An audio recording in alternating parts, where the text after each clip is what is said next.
Muy buenos días a todos y todas. Sean bienvenidos a este congreso cuyo nombre es Invertir en los profesionales de enfermería respetando sus derechos. En esta oportunidad se nos ha solicitado hablar sobre lo que puede ser la cobertura universal en salud en referencia al talento humano. Ustedes sabrán, este es un tema amplio, vigente, de futuro y por lo tanto habrá que tenerlo en mente siempre desde ayer, hoy y para adelante.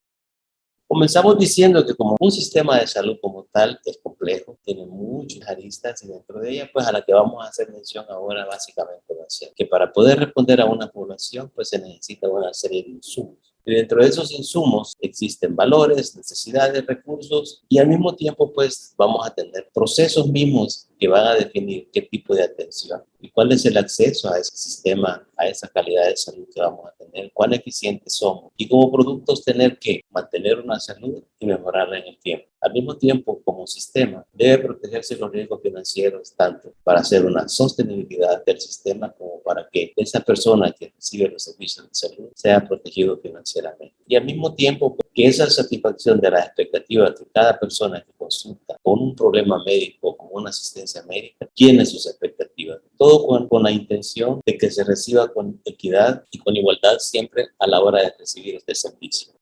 Entrando un poco en materia de lo que es la cobertura universal en salud, vamos a decir que significa que todos los individuos tengan un acceso a los servicios de calidad que necesitan sin sufrir dificultades financieras. Dicho de otra manera, yo voy, consulto, recibo la atención, mi gasto de bolsillo se ve protegido y un sistema me responde. ¿Cuál es la intención en esa meta que tiene la cobertura universal en salud? Asegurar que todos los ciudadanos, cuando hablamos de ellos, vamos a hablar de los pobres, de los vulnerables, de los excluidos y también de todo el componente de la sociedad misma, reciba ese servicio de salud y pueda tenerlo con calidad. Ahora, cuando definimos que la cobertura universal en salud está basada en la APSS, en la atención primaria de salud, que en inglés se define como primary care, y este tiene que estar definido en todo su ciclo de vida, desde que nace hasta que fallece. Al mismo tiempo, la CRUZ presenta de nuevo un nuevo enfoque a lo que son las determinantes sociales de la salud. ¿Qué quiere decir esto? Que no solo un Ministerio de Salud es el responsable de brindar salud y ausencia de enfermedad a la población, sino que todos los distintos componentes, ya sean públicos y privados, y la sociedad civil tienen que responder para promover a la salud y el bienestar.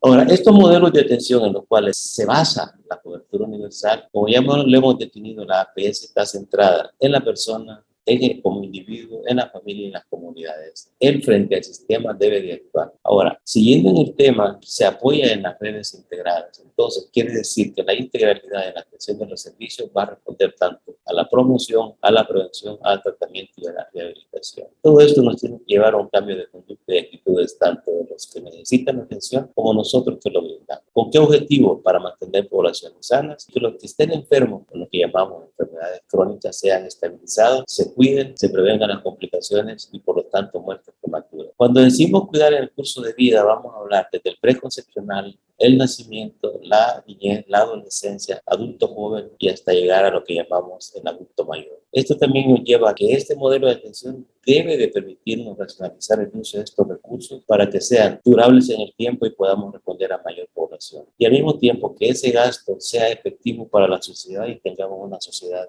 sana. Cuando definimos qué tipo de asistencia tenemos, todos conocemos que existe el modelo biomédico que va a ser básicamente el modelo de la atención médico hospitalaria, ya sea en el plano público o privado, donde somos pacientes, donde hay una relación médico-paciente y puede ser siempre como empresa sanitaria pública o privada. La pública es tener como producto una población sana y la privada tendrá que dar el mismo servicio a un costo. Pero el nuevo modelo que nos dice que la cobertura universal debe de basarse siempre en la atención primaria en salud, que el individuo, la familia y la comunidad frente al sistema debe estar ahí, que le debemos de responder que existen distintos actores. Cuando hablamos de gobernanza y estos actores van desde el señor ministro, el señor presidente en su macropolítica, hasta aquel promotor, aquel médico, aquella enfermera en su microgestión en la atención plena de la actividad de salud. Y cuando hablamos del financiamiento, hablamos que debe haber cobertura para dar los servicios a todos como una protección social y que debe ser integral en todo el curso de vida, como lo decía. Ahora, ¿qué requisitos debe tener esta cobertura universal para su acceso? Debe tener unos sistemas de salud fortalecidos, es decir, fuertes en su actuación, que debe de existir una política de protección social en salud que le permita la actuación ante los distintos actores actores dentro del sistema, que debe de haber una amplia participación social, tanto organizada, en las que llamamos las ONGs, en la sociedad civil, en las entidades sin fines de lucro y el mismo sistema público de salud. Y al mismo tiempo, pues, una férrea voluntad política que defina y determine que sí va a permitir la actuación misma para hacer de la salud un bienestar. ¿Cuáles puedan hacer los principios de esta cobertura? El derecho a la salud, sabemos que tanto la OMS como nuestra Constitución lo definen, que es un derecho, que tiene que ser igual para todos, que debe haber universalidad en la atención. Y cuando hablamos de solidaridad, quiere decir que lo que yo tengo, tú también lo tienes. Cuando decimos que estos sistemas de salud deben ser fortalecidos, hablamos de la gobernanza. En la gobernanza la vamos a definir esa capacidad de actuación que tiene para poder ordenar, como decíamos hace un momento, desde lo que va a ser la macropolítica, como también ese promotor de salud allá en su nivel, esa enfermera y ese médico, que puedan hacer de la gestión en salud una buena actuación. Cuando hablamos de la organización de los servicios de salud, cómo estos van a estar organizados para poder proveer estos servicios de salud en los distintos momentos, como decíamos, promoción, prevención, atención y rehabilitación. Y el punto crítico, recursos humanos. ¿Quién se define que deben de estar en número adecuado, con las capacidades adecuadas, en los distintos lugares, tanto en la ciudad como en la zona rural, respondiendo a la población? En cuanto al financiamiento, pues nosotros sabemos que es a través de la recaudación de impuestos que nos somos financiados como sistema. Es nuestra actitud, nuestro actuar la que va a permitir que ese financiamiento sea de utilidad para la población y por lo tanto es una buena respuesta. Otro sistema importante es el sistema de información. Cómo ese dato que se recoge, cómo ese diagnóstico que se tiene, cómo ese recurso humano y sus habilidades, sus destrezas, conocemos, tenemos esa información la que nos va a permitir tomar las mejores decisiones. Y el otro punto importante es acceso a medicamentos. Todos sabemos que existe una cantidad ilimitada de medicamentos, pero existen algunos que van a tener la evidencia científica de un buen uso y al igual las tecnologías. Sabemos que día a día las tecnologías se van fomentando, hay nuevas tecnologías, pero ¿cuáles van a ser las útiles, las coste efectivas para poder responder a la sociedad? Cuando hablamos de la cobertura universal en salud tenemos tres componentes. Uno de ellos es el acceso a la población. ¿Qué tanto esa población, de acuerdo al financiamiento, está protegida y qué tanto no está protegida? Y cuando decimos acceso y sus limitaciones, estamos hablando de barreras geográficas, culturales, financieras, que nos van a definir hasta qué momento vamos a poder llegar en esta cobertura y cómo vamos a ir paulatinamente cubriendo. Y qué servicios de salud vamos a hacer. Y como le hemos dicho, tienen que ser integrales en el curso de vida, con calidad, con recursos humanos pues suficientes, competentes y comprometidos y con una gestión eficiente en los servicios. Y cuando hablamos de la protección financiera, estamos diciendo que tiene que haber un acceso universal, que no tiene que haber ninguna restricción a la hora de consultar, pero como los fondos son limitados, habría que ver de qué manera pues existe una buena inversión de los fondos que se logran obtener, tratar de disminuir esas barreras financieras que logramos ver, pues casi siempre son los pagos directos de bolsillo, el gasto de bolsillo que llamamos. Ustedes recordarán que todo esto de la cobertura universal en salud, se vino hablando de él desde la atención primaria en salud desde Alma. Ahí ha sido una evolución, hay distintos momentos y nosotros como OPS en América Latina, en las Américas, han tenido también su momento de evolución hasta llegar lo que por hoy se conoció en el 2010 como la cobertura universal y que el sistema de salud hoy está basado en la APS, que es la atención primaria en salud y como les decía, el primary care. Existe un documento que se llama la renovación de la atención primaria en la salud en las Américas, en donde hay un componente que habla, que dice que la cobertura y el acceso universal son el fundamento de un sistema de salud equitativo para que todos reciban salud con calidad.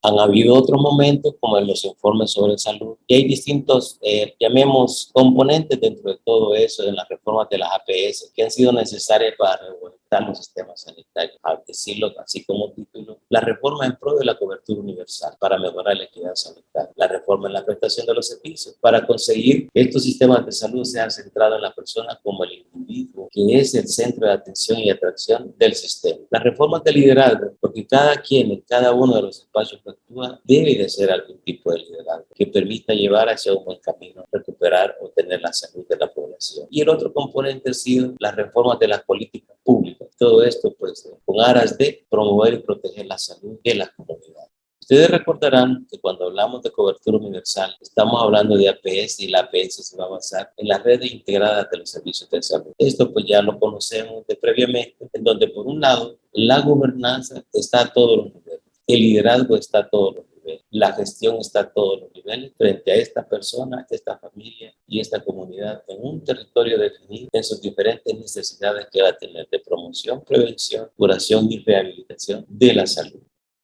Hablando un poco sobre lo que va a ser recursos humanos en salud, la Organización Mundial de la Salud ha estimado que para el 2035 siempre hay un déficit en lo que vamos a hablar del recurso humano. Al momento él lo define como de 12.9 millones para el 2035, que en este momento tenemos 7.2 millones de recursos humanos deficientes, es decir, que le faltan al sistema para poder responder de una forma adecuada, de los cuales 4.3 millones son médicos y enfermeros. Recordemos que todos somos necesarios en el sistema de salud, pero al hablar de atención médica, la base es médico y enfermera y los otros componentes alrededor de él. Ahora, los países en el ámbito de vías de desarrollo siempre se va a definir que son los más afectados a la hora de tener la necesidad de estos recursos humanos.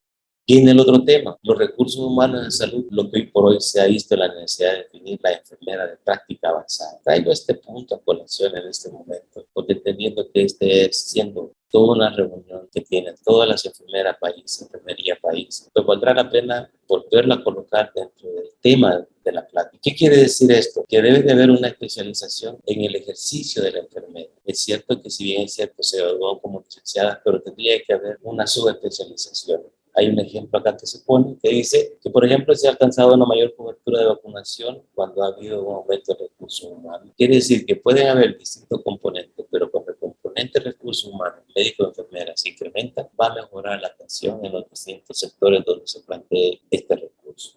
Estos son algunos ejemplos de los cuales la enfermera de práctica de avanzada nos está diciendo, por un lado, tanto para seguimiento de pacientes agudos, tanto como para pacientes enfermedad crónica, como también seguimiento de enfermería, enfermedades crónicas complejas. Traigo a colación esto porque muchas veces, y en estas especializaciones, pues conozco de primera mano que la enfermera de práctica avanzada tiene ya ciertos criterios para manejar ciertas situaciones en lo que se haya especializado, en APS, en enfermera de cuidados intensivos, en enfermera de cuidados crónicos. Todos ellos van a adquirir ya una especialización como tal la enfermería que nos va a permitir ser de más apoyo hacia el médico y de mejor servicio a la población.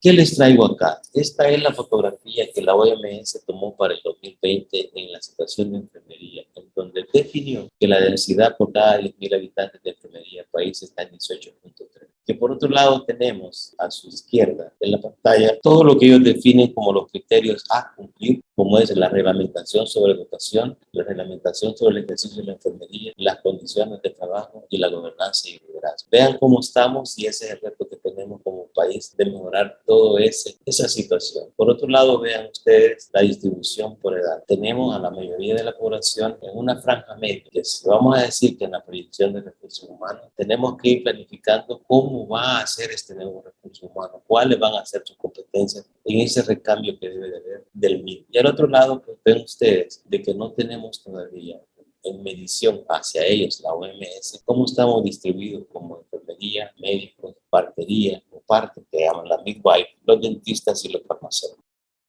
En cuanto a educación, ustedes recordarán que hay distintos momentos, como en la declaración de Kampala, y en ella definió que debe de haber una profundización en educación y una certificación tanto de los centros formadores para que esto me permita que esta persona formada tenga mejores habilidades y competencias. Y tiene que haber estándares comunes para que esta habilidad y competencia sean capacidades complejas. Y el otro punto aquí a tratar es que dada la situación tenemos que sacar ventaja, sistematizar los procesos de la educación continua y desarrollar habilidades para el e-learning.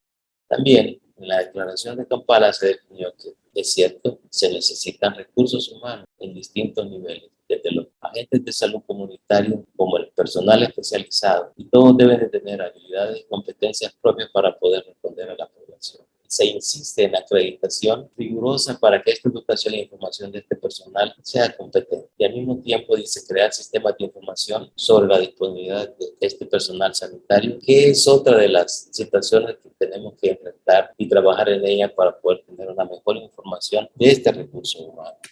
¿Cuáles van a ser los factores facilitadores para avanzar hacia la cobertura universal? Reforzar la gobernanza, como ya dijimos, y la capacidad rectora de la autoridad nacional. Redefinir los modelos de atención y la organización de los servicios. Fortalecer los recursos humanos. Fortalecimiento de las funciones de la salud pública como país. mejorar la capacidad de abordar las determinantes sociales de la salud, en donde no solo la salud propia que va a tener como tal, sino que todo aquello que redunde en ella. La accesibilidad a los servicios, romper las barreras económicas, el acceso a agua potable, a servicios básicos de salud, a una alimentación adecuada. Todo eso va a garantizar una mejor salud a la población. Y el otro componente es mejorar los procesos de introducción, control y fiscalización del uso de las tecnologías sanitarias. Como les decía, tecnología día a día aparece un nuevo tipo. ¿Cuáles de ellos van a ser eficientes para nosotros? Y la otra situación es mejorar el financiamiento y la eficiencia. Sabemos que los recursos económicos son limitados y por lo tanto tenemos que ser eficientes en su gasto. ¿Cómo vamos a reducir las ineficiencias en las redes con la cobertura? Y aquí se ha definido siempre que fortaleciendo el primer nivel de atención y cambiando el eje de los cuidados de los hospitales a las comunidades. Tiene que haber una mejor conexión y una mejor comunicación a la hora que un paciente regresa y su hospitalización a la comunidad. Tenemos que asegurar una mezcla adecuada de prevención, promoción y rehabilitación, y esto en todos los niveles de atención. Cambiar el concepto de que el hospital solo sirve para tratar la enfermedad, que salga curado o mejorado. Y esto tiene que cambiar en el sentido de decir que también ellos tienen que empezar a manejar el tema del cuidado primario. Entregar atenciones hospitalarias más eficientes quiere decir que aquí vamos a hablar de los procesos de atención y cómo yo voy a hacerlo bien desde la primera vez para obtener un mejor resultado. El otro componente en cuanto a los recursos humanos es motivarlos y reasignar que funciones, habilidades, competencias y lugares donde puedan estar asignados, hacer uso racional de las tecnologías. Y el otro componente es controlando las fugas y desperdicio de recursos, llamémoslo así, recursos, insumos hospitalarios, insumos a primer nivel, conocimientos mismos que son necesarios. Hasta aquí mi presentación, agradezco la atención y que tengan un buen día.